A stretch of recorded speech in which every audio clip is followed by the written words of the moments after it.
Well, creating change is a unique opportunity to have LGBT folks from all across the movement here at one time. It is a one of a kind, and it really is an amazing opportunity to just connect with so many individuals who are interested in LGBT equality and justice. I don't think there's a conference that is completely unmissable in the way that creating change is unmissable. And if you've been coming here like I have, I've missed 2 of them in 25 years, I still learn things, I meet new people, and it's just an incredible experience. I can only imagine, and I've seen it through the eyes of people who've never been before, who live in rural, isolated places where there's just not as much support for queer people, and what it's like for them to be able to come here and experience this completely safe, amazing space that offers so much. It was really interesting learning about other ways that people identify. I would love it if people would be more educated, because I think a lot of the rudeness and disrespect or hatred comes from ignorance or lack of exposure. And I think it would also be really nice on like the transgender end of things for people to really understand that it's not okay to call somebody who's trans a he, she, or to call them it, that they do need to respect their chosen gender. With the Atlanta Police Department, I'm actually the LGBT liaison for the police department. We're actually here to attend the conference and take some of what we've learned back to share with the other police department and the other officers on the department.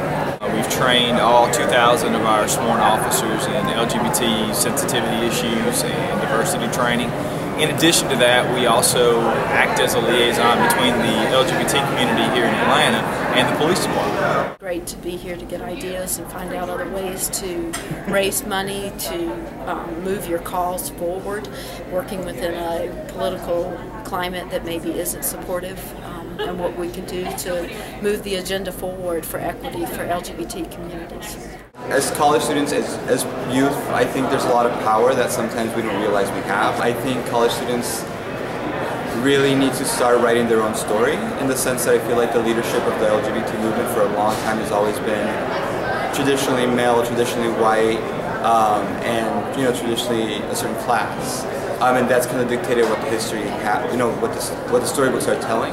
And I feel like there is a lot more diversity within the LGBT movement, and I would encourage people to start writing their own story, to create their own history. The LGBT movement is not an isolated, community.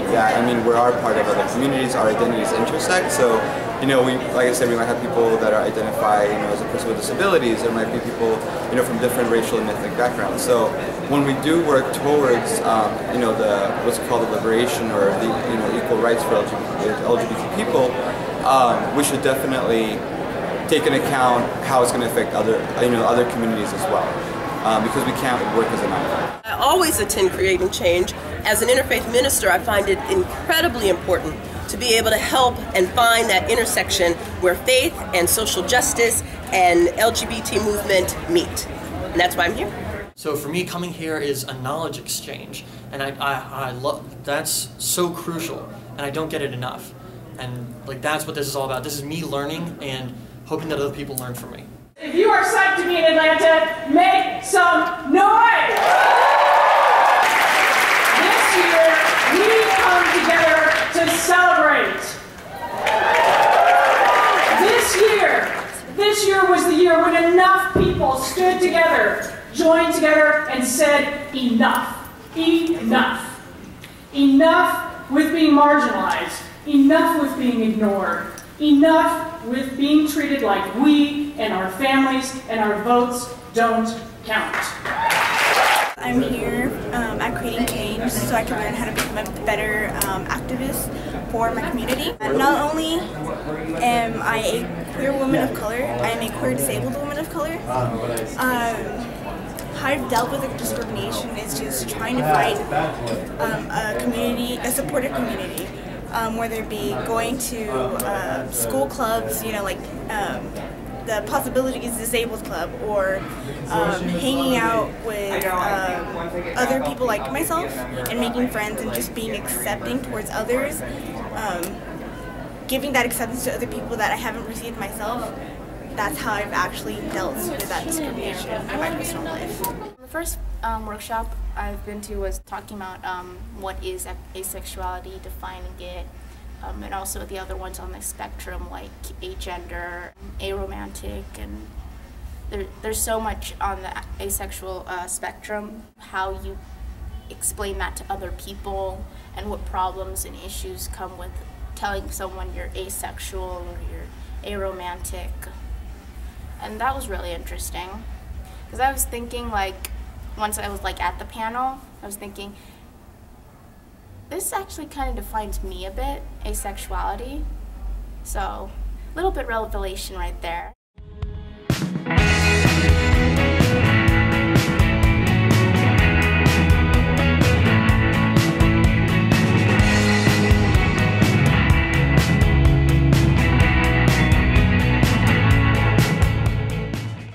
I really had a great time. I went to a human rights institute yesterday, which was about like an 8-hour institute. It was fantastic, and so that's what I'm really excited about bringing back home, is implementing more of the intersectionalities between different works and activism. The strength of a movement and the strength of organizing is just knowing what's going on in other cities, knowing who you can call on, and who has an expertise in a particular area that you may not be strong in. And it's been incredible to network with other people. I was very impressed with, the presentations and stuff, and there were definitely tools that, I picked up from them that I feel that I can bring back. It's also an excellent networking thing to, connect other organizations and create a symbiotic relationship, where we help each other. I mean, we grow stronger if we, all connect, which is one of the main points that was made during the opening introductory, plenary. I have met so many different people, and like even just I'm a straight ally, and so like going in my community on campus, like I met people that I never would have met before, and then coming here it's like completely different because it's national, and there's just so many different people from other countries too. I did think I could just write my way into America. I thought I could just write all these articles, and I thought I could succeed my way into citizenship. That was my plan. I thought, win this Pulitzer thing and write for like the Washington Post or the New York Times, and write for this thing called the New Yorker, and cover a presidential campaign. Do that, and then maybe after that, you'll get papers. A year after I found journalism, I started realizing that I was gay because of AOL Men for Men rooms. The plan was, I was supposed to work under the table jobs at the supermarket, and then meet a woman, and then marry my way into a green card. Like Sandra Bullock in the proposal? That was the plan. But that's not what I wanted. I couldn't live with that kind of lie. Instead,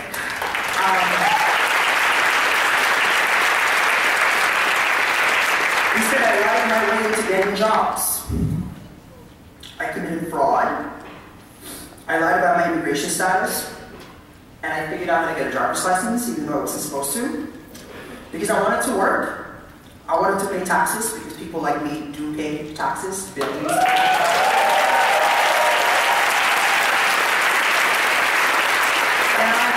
I wanted to exist. I wanted to dream. I think about it as sort of a set of policies, right? Or sort of a policy recommendation to use as a vehicle for long-term, like social and cultural change in this country about the very idea of citizenship. And the very idea of the kind of legitimacy that is built around quote-unquote American citizenship. For those who are watching this who feel like they're isolated by prejudice or being discriminated against, I just want you to know you have a voice. You are human. and you are valued. For those who are out there that feel like they're not being received and there's no way out, trust me, there is. And if it takes just one voice, your voice, then that would be the catalyst to start the movement wherever you are. So I urge you to do so. Just a few days ago, with the inauguration of President Obama to the second term, we celebrated the past 4 years, and we really did. The LGBT movement has never before had a champion in the White House like President Obama, First Lady Michelle Obama, or the Obama administration. So don't and his ties to his personal support for marriage equality and the countless changes in how the federal government treats us and our families, our progress has been remarkable. Yes, there is still much more work to be done. Ending inequality in health, establishing workplace protections, passing immigration reform, and getting rid of DOMA, to name just a few. But I hope you will also savor these victories and appreciate how much we have accomplished. President Obama wasn't able to make it to Atlanta today, but he did want to send his greetings to you. I've always said that the change we need in this country, real change, doesn't come from Washington. It comes from folks like you. Change has always come from ordinary Americans who sit in or stand up or march to demand it. And the National Gay and Lesbian Task Force has been a partner at the forefront of that movement for 40 years. Many of you have dedicated your lives to securing for all Americans the sanctuary of words in our founding creed, that all are created equal, and all must enjoy the same rights and the same protections. Decades ago, in the dark days when most doctors declared being gay a mental disorder, you organized and rallied to change their minds. When thousands suffered in the shadows during the early days of the AIDS epidemic, you cast a bright light on their pain.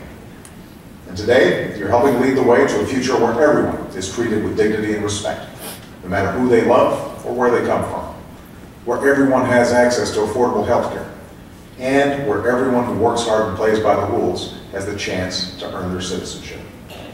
With your help, we will continue the journey to perfect our unity. The work will be hard, the road will be long, but I'm more confident than ever that we will reach a better future, as long as Americans like you keep reaching for justice, and all of us keep marching together.